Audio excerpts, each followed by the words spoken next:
Bir ustoz minglab taqdirlar me'mori. Bugungi qahramonimiz ham ko'plab o'quvchilarga chuqur bilim berib, ularning oliy ta'lim muassasalariga o'qishga kirishida munosib hissa qo'shib kelmoqda. Shu bilan birga u o'z ustida muntazam ishlab, ilmiy faoliyati bilan ham shug'ullanadi. Mehnati, bilim va salohiyati samarasi o'laroq bugun oyiga 27 million oylik maosh olayotgan Dilshoda Toshpo'latovaning ibratli faoliyati bilan yaqindan tanishamiz.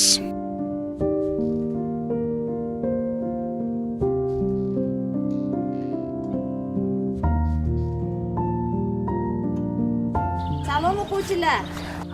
Assalomu alaykum.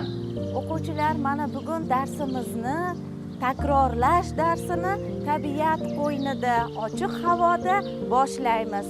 Adabiyot darsimiz, mavzuyimiz o'tilganlar yuzasidan takrorlash darsi. Adabiyot fani odob so'zidan olingan bo'lib, har bir o'quvchini odob, axloqqa chorlovchi fandir. Zero buyuk bir shaxsning gaplari bilan boshlamoqchiman. Men buyuk matematiklar oldida bosh eksam, adabiyotchilar oldida ta'zimdaman. Sababi adabiyotchilar bular qalb egalari, ko'ngil egalari. O'tilgan mavzularimiz yuzasidan takrorlash darsimizda keling sizlar bilan barcha o'qigan mavzularimizni takrorlab olsak. Qani, men adabiyotdan, badiiy asarlar haqida gapirganda, avvalo birinchi navbatda o'zbek romanchiligidagi ilk roman namunasi bo'lgan Abdulla Qodiriyning O'tgan kunlar romanidan boshlamoqchiman. O'tgan kunlar romanining bosh qahramonlari Otabek obrazi, Kumush obrazi, Zaynab.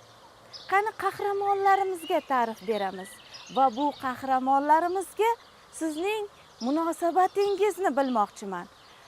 Mening shaxsiy fikrim bo'yicha Zaynabni salbiy obraz sifatida ko'rmayman, chunki har bir insonni o'ziga yarasha ko'ngli bo'ladi. Uni ham baxtli bo'lishga haqqi bor edi. Men Zaynab obrazida to'g'ri salbiy holatini ko'rganman, ammo u ham baxtli bo'lishi mumkin edi. Lekin bu degani kimdir hayotini buzish kerak degani emas-ku. U ham kimdir bilan boshqa bilan baxtli bo'lishi ham mumkin. Baxtli bo'lishga haqqi bor edi. U ham go'zal oilaning go'zal farzandi, erkatoy farzandi edi. O'quvchilar, mana asardagi bosh qahramon o'zbek oyim obrazi haqida to'xtalib o'tadigan bo'lsak, avvalo Otabekning, Kumushning, Zaynabning mana shu taqdiriga o'zbek oyimning qanchalik daxli bor, qanchalik aloqasi bor deb o'ylaysiz? Chunki ota-ona orzusi tufayli Kumush va Zaynab taqdiri mana shu yo'lga kirib qolganligini hammamiz bilamiz. O'zbek oyim mana shu ishi orqali to'g'ri ish qildimi? Ustoz, mening fikrim bor bu borada. Mana shu O'zbek oyimni Otabekning onasi bo'ladi.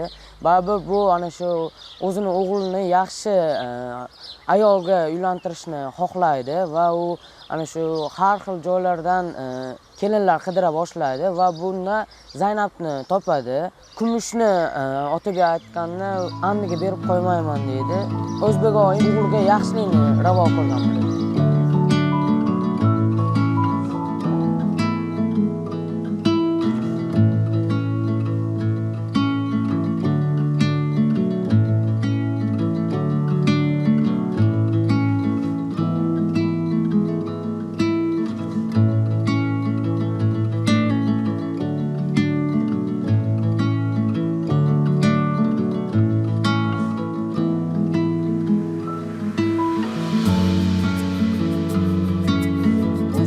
Adabiyotida har qanday asar borki, bizni o'ylashga, mushohada qilishga majbur qiladi. Birgina mana shu O'tgan kunlar asarini tahlilini bugun darsimizda ko'rib o'tdik, takrorlab o'tdik. Mana shu asar orqali ham har bir qahramon xarakteri tanganing ikki tomoni bo'lgani kabi har xil yondashuvlarga bog'liq. Mana misol uchun Zaynab obrazini kimdir oq desa, kimdir qora deb tahlil qiladi. Bizga ma'lum tahlilimizdagi O'zbek oyim obrazini ham, u ham qaynona, o'g'lini orzu havasini ko'rish niyatini qildi. Lekin o'z xudbinligi ortidan o'g'lining, kelinining hayotini barbod qildi. Shuning uchun bir yakun, bir xulosa bermaymiz. Har bir qarash, har bir fikr, har bir kitobxonning o'ziga havola etilgan. Biz badiiy asarlar tahlili, badiiy kitoblar o'qishdan to'xtamaymiz. Bugungi darsimiz shu bilan tamom. Keyingi darsda ko'rishguncha xayr. Salomat bo'ling.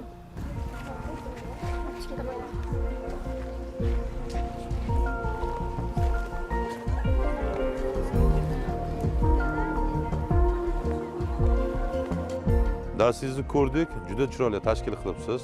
Ochiq havoda, hozir havoga ham juda ham mos, o'quvchilarimiz ham nafas olishi har tomonlama yaxshi o'tdi.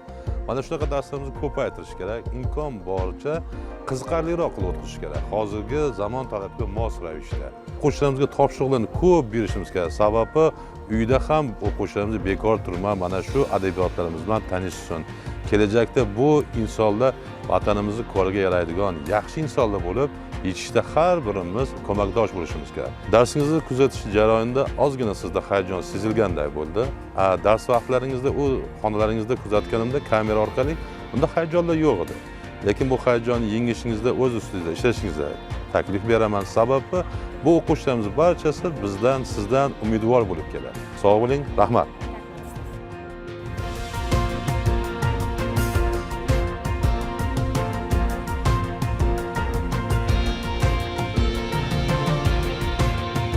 O'quvchilarga umumta'lim maktablarida ta'lim berish bilan birgalikda kompyuter lingvistikasi sohasi bo'yicha hozirgi kunda tadqiqot olib bormoqdaman. Bundan tashqari, o'quvchilarga zamonaviy ta'lim tarbiya berishda yangi zamonaviy texnologiyalar, innovatsiyalar bo'yicha ko'plab maqolalar muallifi hisoblanaman.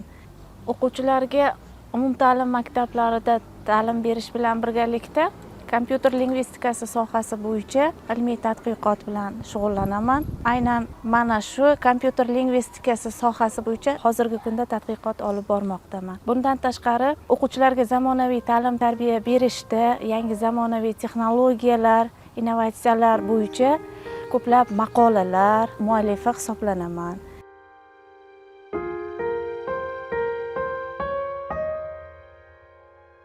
Umumta'lim maktablarida tarbiya berishda zamon talabi hisoblanadi innovatsion texnologiyalar. O'ylayman, menimcha har bir pedagogga metodik qo'llanma sifatida foydalanishga yordam beradi.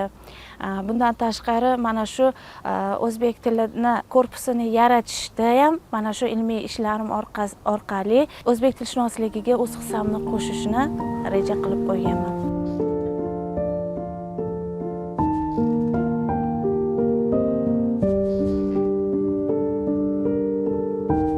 O'zim shaxsiy yutuqlarimdan oladigan bo'lsam, milliy sertifikat sohibasiman.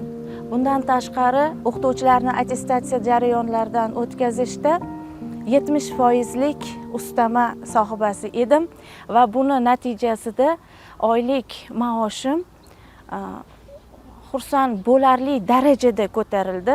Ya'ni qancha? Hozirgi kunda 27 million oylik olaman.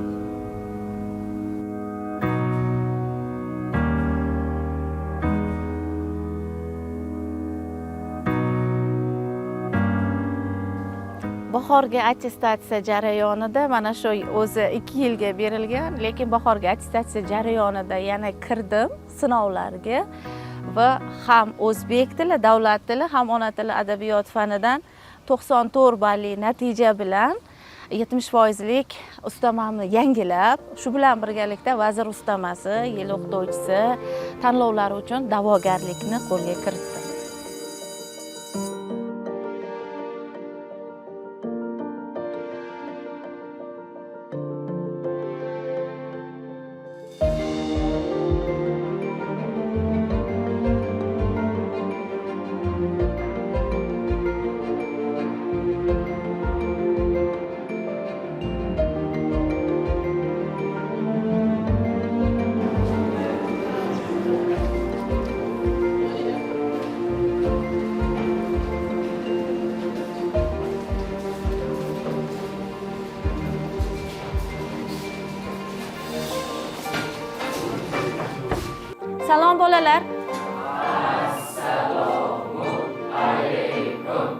Rahmat, o'tiring.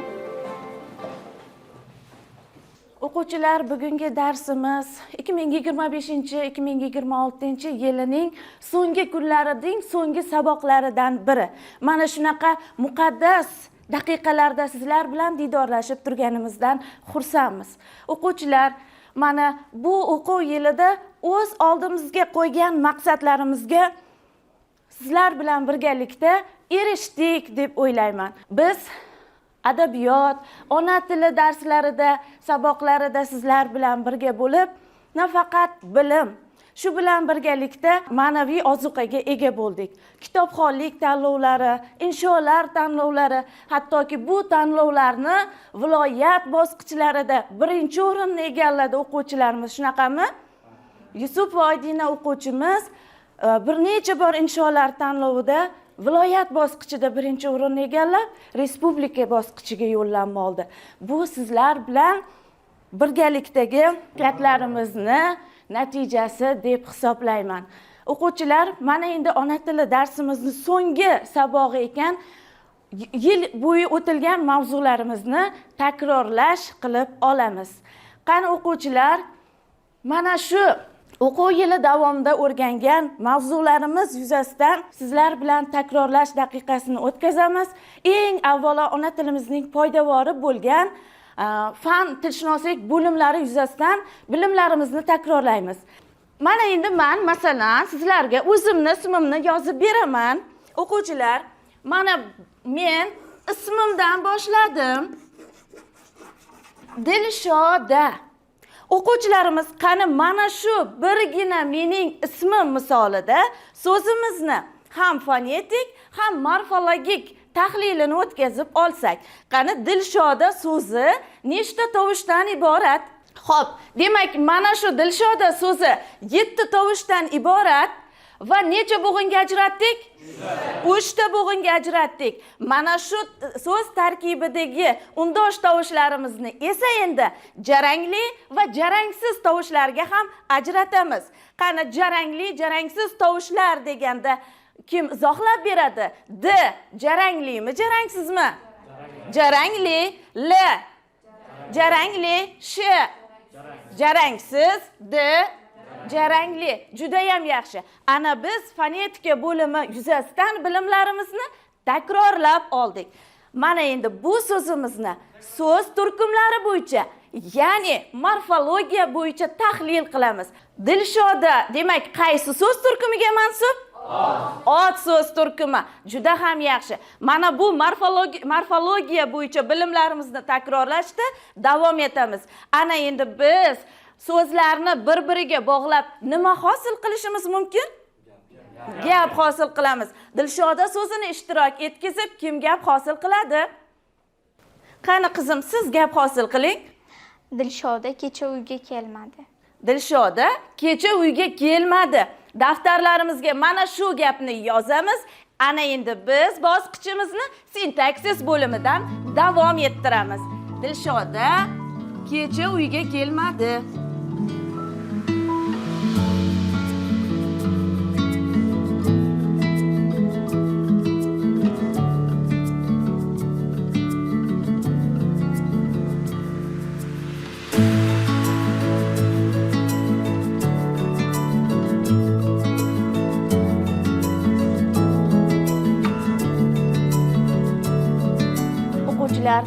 Ona tilimizni asrab avaylash har bir insonning fuqarolik burchi hisoblanadi.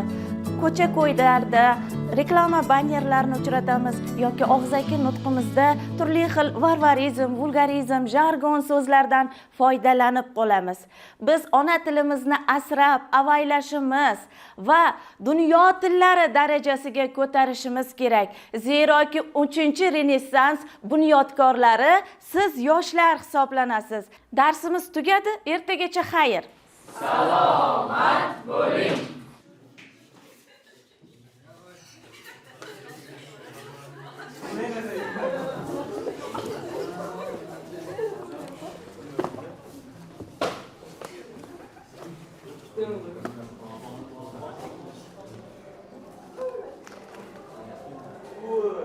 Qani yigitlar, yaxshi kayfiyatda? chiroyli qilib boshlaymiz. Tempini sal yurgizib va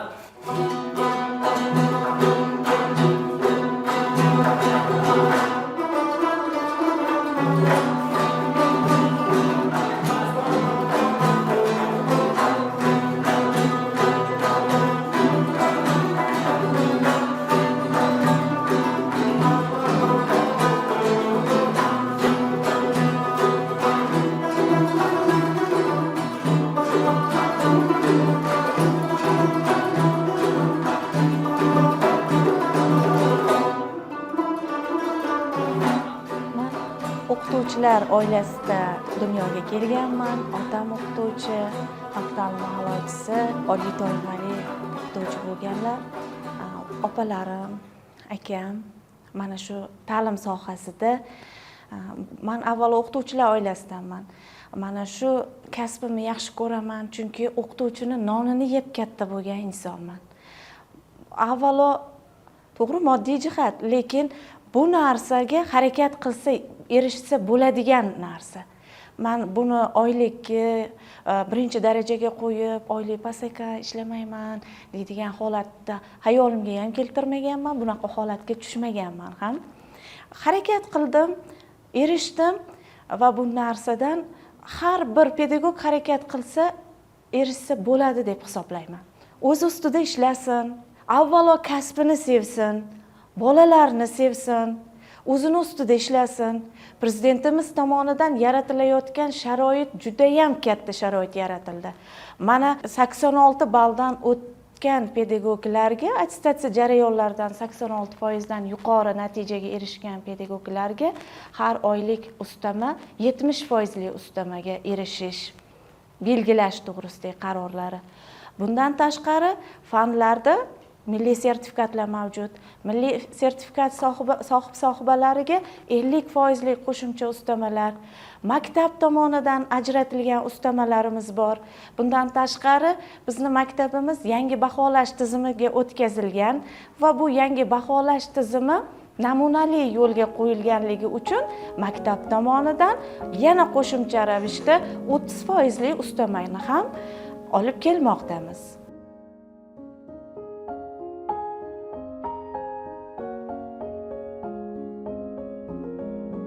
Biz bolani mehr bilan o'zimizga jalb qilishimiz mumkin. Qattiqqo'llik, mehr har biri o'zi chegarasi bo'lishi kerak.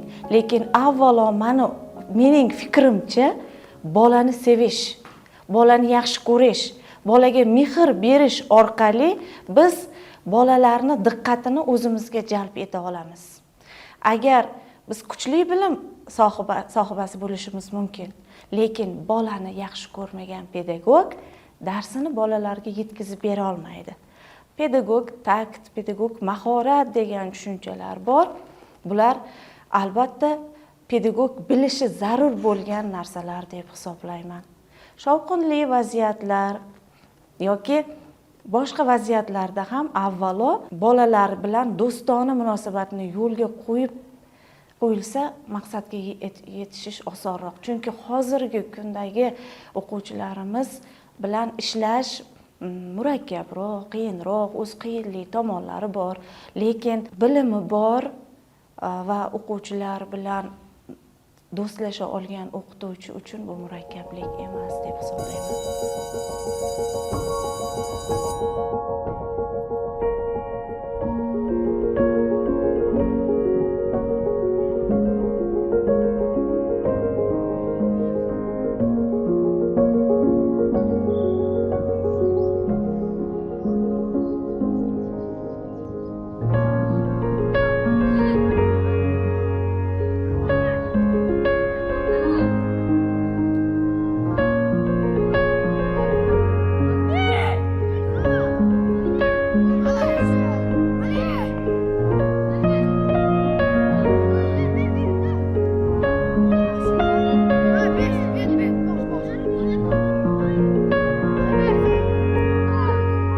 Boshing egib ta'zim ayla, shukrona ayt.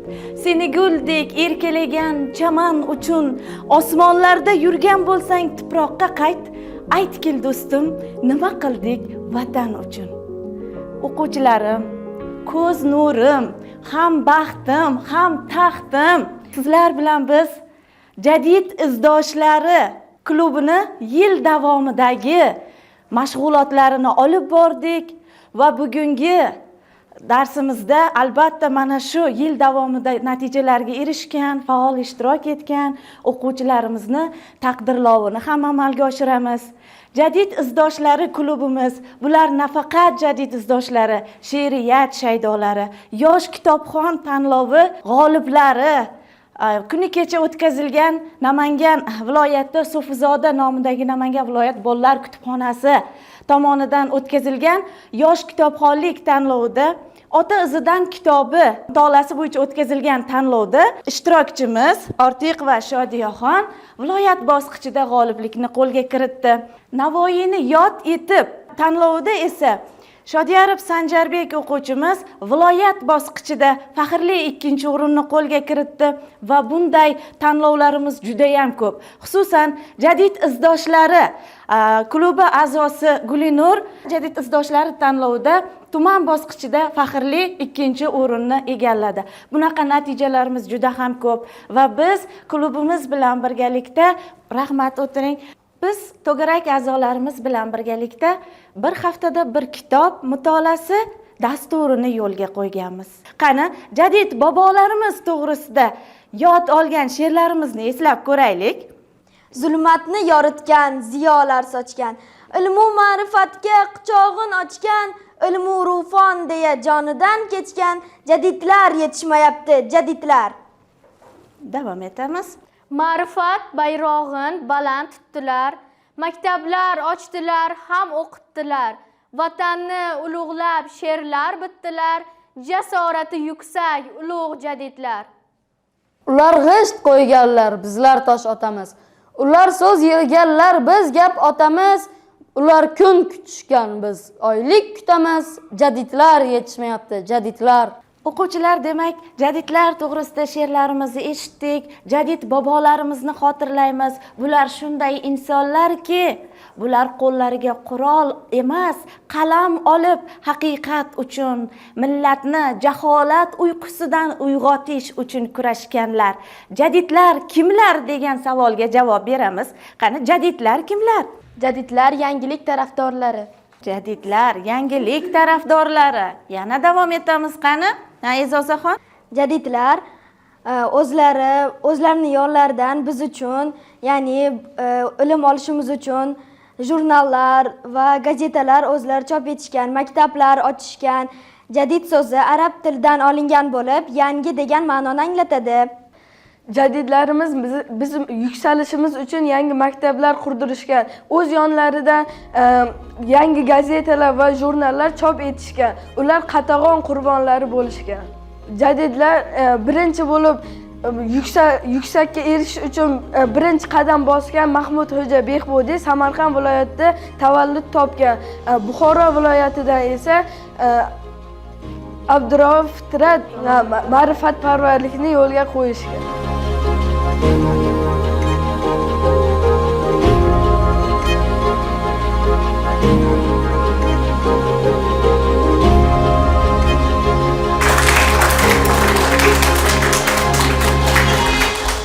To'garak mashg'ulotimiz bir haftada bir marta o'tkaziladi. Mana shu kunni men intizorlik bilan sog'inib kutaman. Sizlar bilan keyingi to'garak mashg'ulotimizda ko'rishguncha xayr.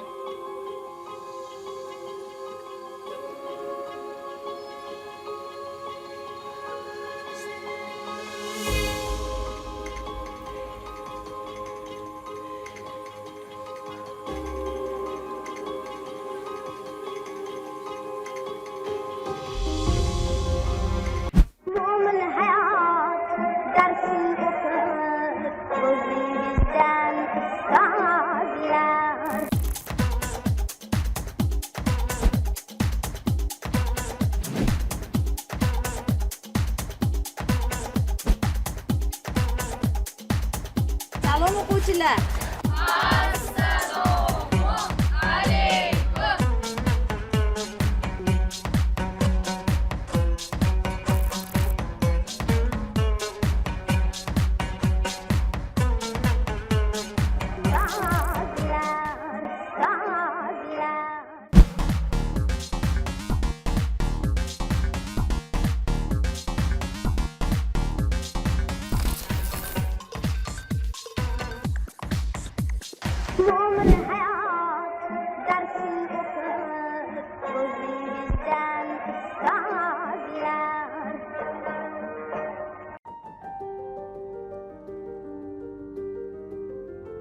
15 yildan ortiq stajga ega bo'lgan oliy toifali pedagoglarga imtiyozli uy-joy ajratish to'g'risida qarorlari ortidan o'sha davlat xizmatlariga ariza topshirdim va bu davlat tomonidan tasdiqlandi. Xudo xolasa, bu ham bizga ajratilgan imtiyoz, bizga berilayotgan imkoniyat deb hisoblayman. Oldinlari masalan uy-joyi bor, yo oylikka qarardi, yo bu bizni oliy toifali pedagoglarni rag'batlantirish uchun bizga yaratilgan sharoit. Ustoz yosh avlodga bilim berish yo'lida tinmay izlanadigan, ma'rifat va ziyo tarqatuvchi inson. Uning bergan bilimi yuzlab, minglab o'quvchilarning tafakkuri yuksalishiga, hayotda o'z o'rnini topishiga xizmat qiladi. Bu esa mamlakatimiz taraqqiyoti va kelajagi uchun munosib kadrlar yetishib chiqishi demakdir. Dilshoda Toshpo'latova ham ana shunday fidoyi, kasbiga sadoqatli, mehnatining samarasini ko'rayotgan va yoshlarga ibrat bo'layotgan jonkuyar ustozlarimizdan biridir.